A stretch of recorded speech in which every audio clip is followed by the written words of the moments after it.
The fight continues over if emerging prediction market companies Kalshi and Polymarket can operate in Kentucky.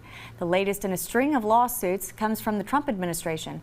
The Commodity Futures Trading Commission is filing suit in federal court to block Kentucky Attorney General Russell Coleman's attempt to keep Polymarket and Kalshi from operating here. Coleman claims the prediction market companies are unlicensed in Kentucky and are illegal sports gambling operations. The CFTC says prediction markets are federally regulated.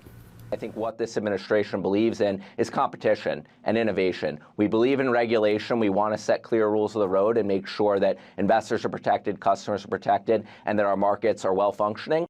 The CFTC has filed similar lawsuits against Illinois, Minnesota, and Rhode Island. So we're going to start with you, Representative Lewis, this time. It's unusual to see top Kentucky Republicans differ from Trump. What do you make of this?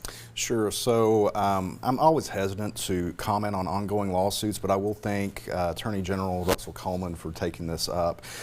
In Kentucky, we've been regulating gambling since 1906.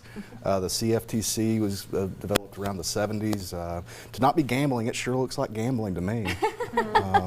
We do believe that there are excise taxes that go into effect, and there also there's issues with youth having access.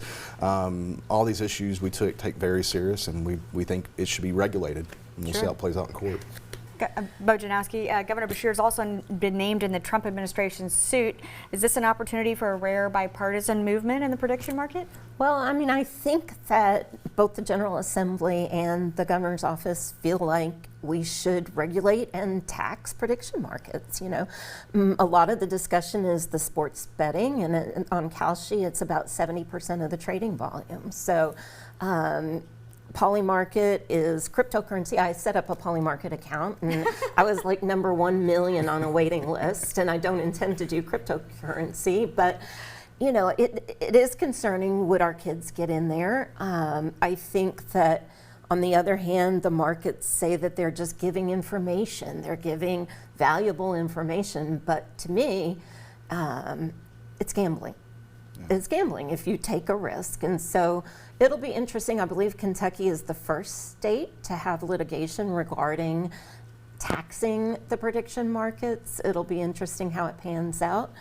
But I fully support regulating and taxing, and it's our constituency. And one of the issues is that the state intends to support problem gamblers, and without a tax, then this whole industry is not putting any money into supporting people who may have a gambling addiction. One of the requirements of operators in Kentucky. That's right. Representative Lewis, essentially A.G. Coleman's claim is one of federalism. Do you think this is that states should regulate prediction markets?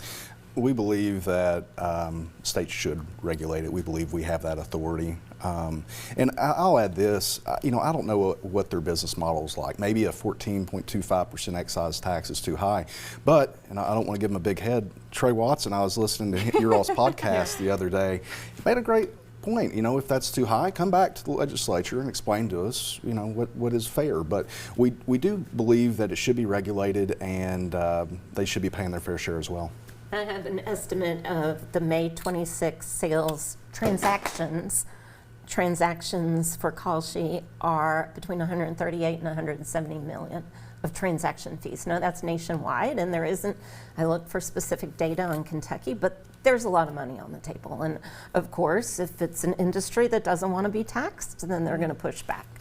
And they seem to have the president's administration support. And there's some concerns because Donald Trump Jr. is on the board of Kalshi and on an advisory committee for Polymarket. So is there some intention to support what the Trump family would benefit from? Final thoughts, Representative Lewis? We'll see how it plays out in court.